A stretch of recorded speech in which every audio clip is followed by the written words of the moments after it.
This is BLC Little Mermaid. Janet is the clone. It is a Mariclone. So if you get this one, you'll get the exact same plant. It's not really showing up in the video how beautiful and rich the color is right now on my screen. So when I get my camera or my video loaded up, I'll try to see if I can adjust the color to show you just how vibrant this color is. And I don't know, in light, like in my kitchen where the light is a little bit warm, these look like the brightest fuchsia. This is natural light in the shade. Well, it's getting close to sunset right now. It's about 8 p.m. in July 25th. So these are pretty fragrant. Actually, I'd say they're very fragrant. They have sort of, it's a sort of a citrusy Cattleya fragrance. Like, if you've ever smelled a Cattleya that sort of smells a little bit citrusy, I think this comes from Walkeriana, but I'm not positive, so I've never actually smelled a Walkeriana before, but I know a lot of Walkeriana hybrids have this similar fragrance, and I think that's where it comes from. I had a boyfriend that smelled one of these that was Walkeriana hybrid, and he said he thought it smelled like mothballs. I don't know what mothballs smell like, but he was from back east, so he does. But I think, ooh, if that's what it really smells like, then maybe I should get some mothballs because they smell like Cattleya flowers. Anyway, I've got 4 buds this time, and they opened all kind of cockeyed and skewed because I moved it, but I'm going to leave it in a new position now in my grow space where it'll always face the same direction. But I don't think I moved it around a lot. Anyway, this year it's got these gorgeous little spots on, it's not going to focus, gorgeous little spots on the petals, the lateral petals. A couple of spots on the dorsal sepal and the other sepals, and the color of the throat is a light, I'd say a lemony yellow with dark purple streaks. And the spots are very cute. They do have a bit of a crystalline texture in the sunshine. The plant is a really nice small plant. That's about as big as they get.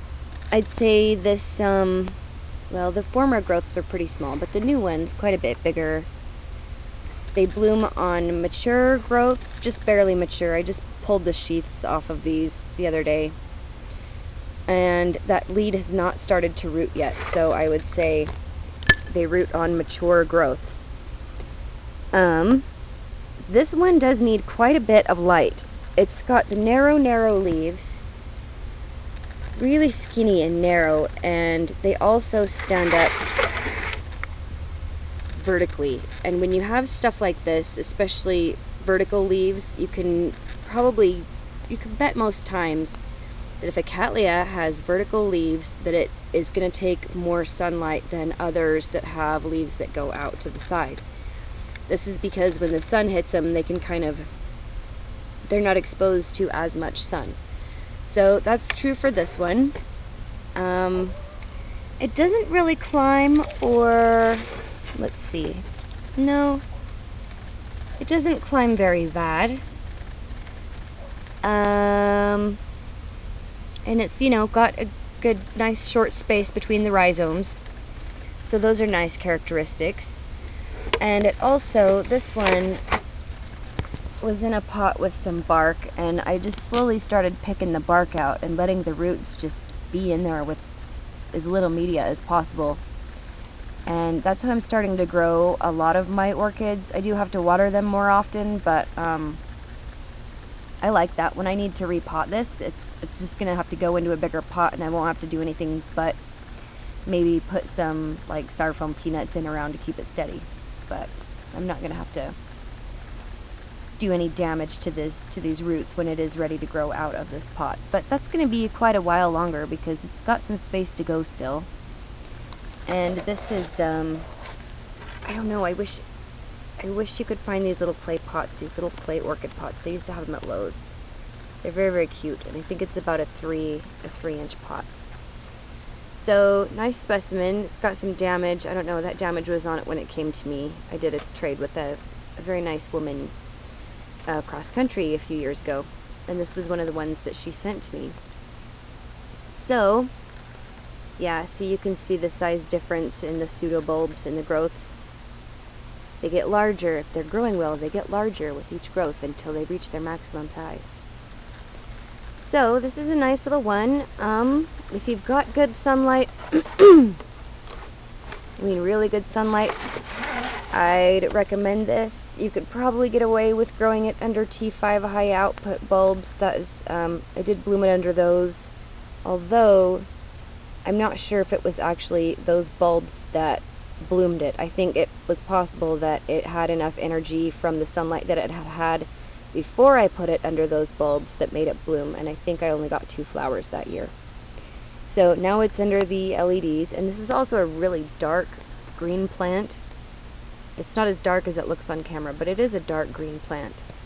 So if you can get it to even a little bit of a medium green, then you'll know you're getting enough sun. It does do a little bit of anthocyanin spotting, but I think it's a good idea to take a picture of your orchids when you get them so that you can see what they look like. Like if you take a picture of an orchid and it's really light green and you look at it a few months ago and it looks darker, you can tell if you look at your picture.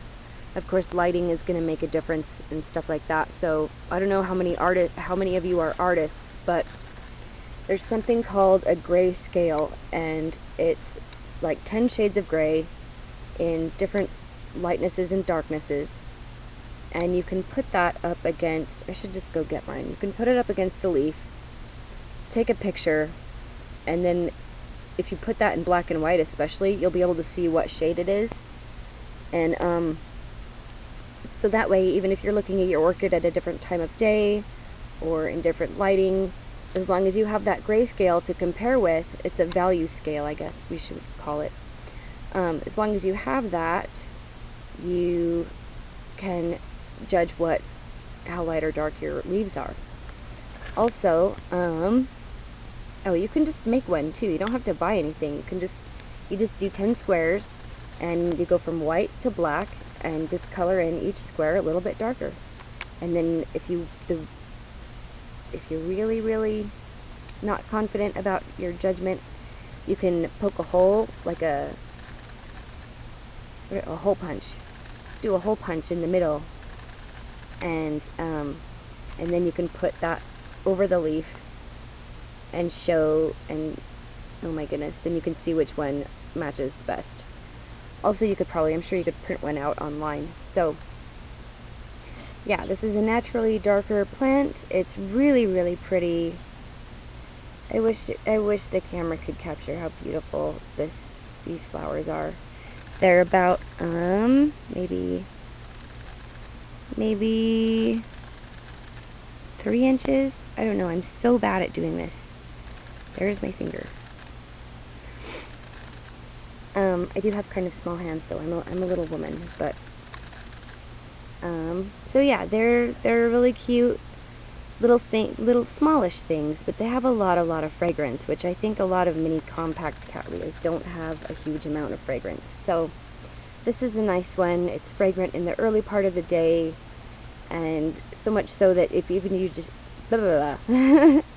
sorry, so much so that even if you just walk by it, you can smell it if you just walk past within a few feet. It's really, really nice. So, I hope everybody enjoys this video. Thanks for watching. Keep in, I want to say in tune. Stay tuned in for more videos and how to. Also, I'm going to be doing a giveaway very, very soon. So, stay tuned for that. Thanks for watching.